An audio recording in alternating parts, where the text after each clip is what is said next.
standarti, tad tas saplosīs, pievilks cieši klāt parādus, un tas notiks atkal un atkal.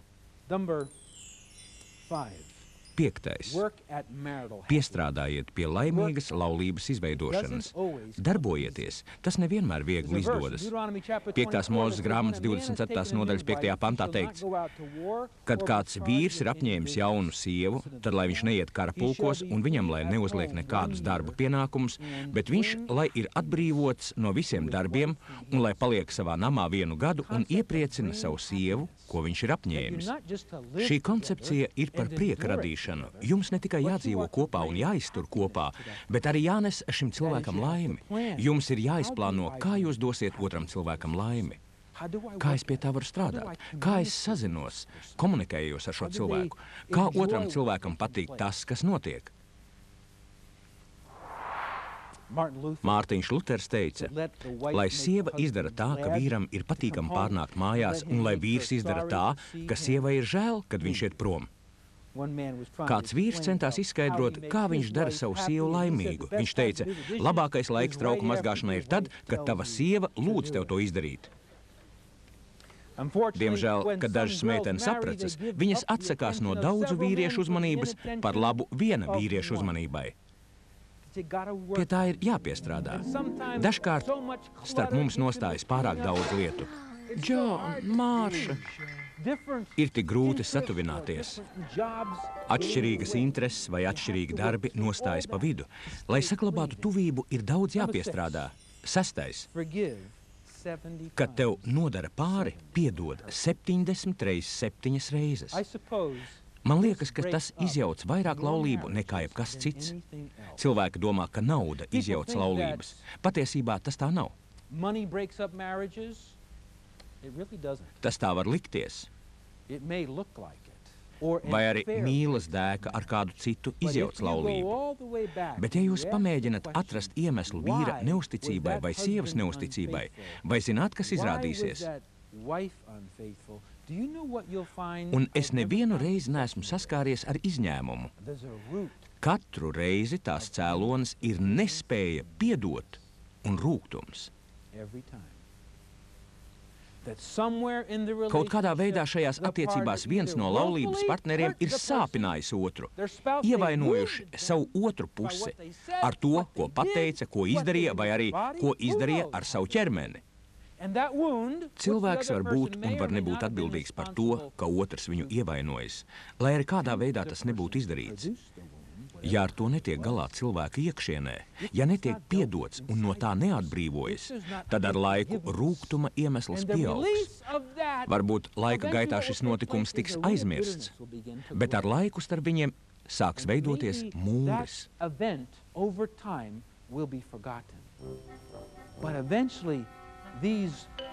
Starp viņiem sāks veidoties mūris.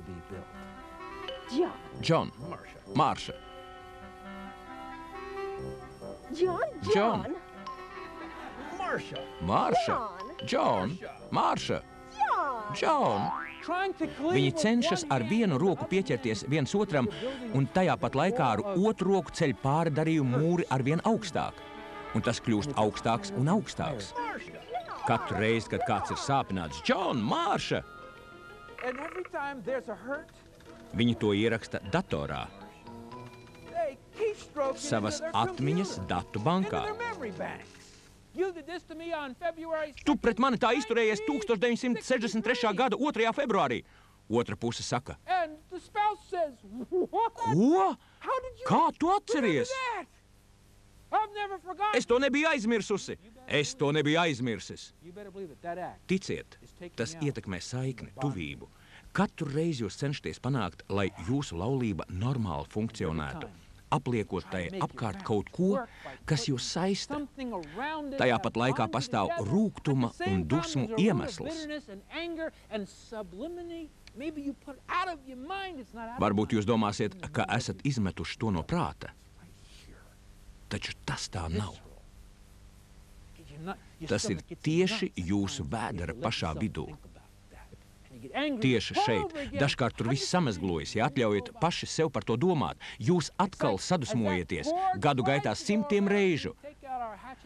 Kad šī saikne mēģina mūs aptvert, mēs paņemam cirvīti un cenšamies to pāraut. Mēs pat nezinām, kādēļ tā darām. Tieši tādēļ mēs sakām viens otram. Es nezinu, kādēļ es tā teicu. Un turpināsiet. Atsauksiet atmiņā un teiksiet, tas bija pirms 3 gadiem, kad mēs sēdējām uz sola. Tādēļ es tā teicu. Jā. Turpiniet tā darīt, līdz kamēr viss nonāk jūsu atmiņas datu bankā. Jūsu otrā puse cenšas turpināt iet tālāk, turpināt tuvināties.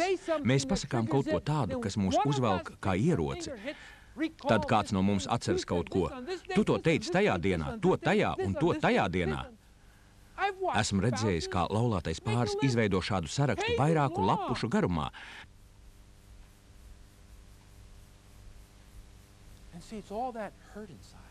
Tās ir sāpes, kas paliek mūsos. Tās ir mūsu dusmas. Vai zināt, kas notiek?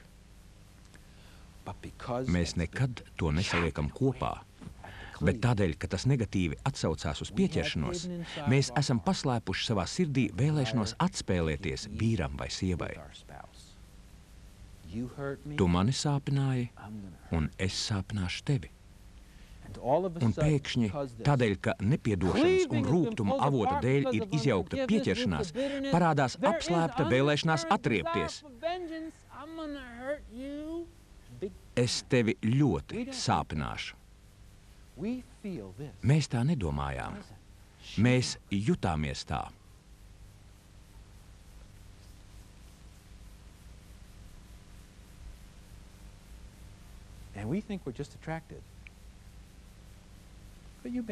Vai viņi neizskatās? Un mums liekas, ka esam tikai piesaistīti. Varbūt, ka tā arī ir. Bet tā tas ir izjaukšanas un dziļas vēlmes atriepties dēļ. Pēdējo 20 gadu laikā esmu devis padomu daudziem pāriem, kas iesaistījās ārlaulības sakaros. Es nevaru nosaukt nevienu no viņiem, aiz kura nebūtu nepiedošanas virve. Tas var būt par iemeslu tik daudziem grēkiem. Cik daudz reižu man tev ir jāpiedod? Ko teica Jēzus? 70 reizes 7 reizes, jā. Kas notiek tad, ja esat nevainīgs un tiekat ievainots? Jūs neko sliktu neizdarījāt. Nu un piedodiet. Jo viss tas, ko jūs vēlaties dzīvē, ir ļoti dārgs. Ja jūs nepiedosiet, jūs izārdīsiet paši sevi. Bet viņš izdarīja to. Nu un kas? Piedodiet. Bet viņa nekad. Varbūt, ka viņa nekad. Piedodiet. Un turpiniet mīlēt.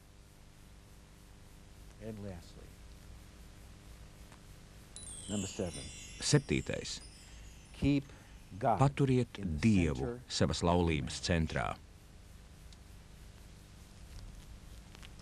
Laulība bija Dieva ideja.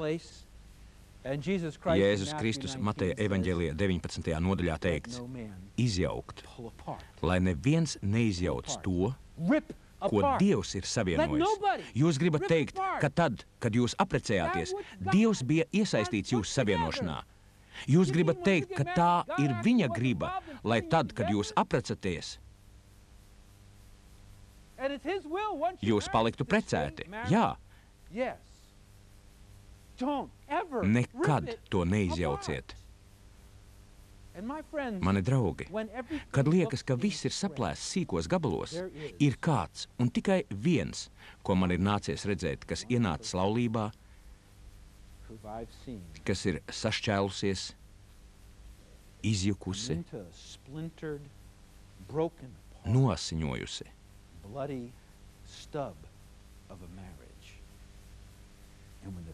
Kad cilvēki šādā laulībā lūdz Dievam palīdzību, Dievs lūdzu, savieno mūs atkal kopā. Es darīšu visu, ko tu vien vēlies. Esmu redzējis, kā ienāk miers daudzās šādās laulībās.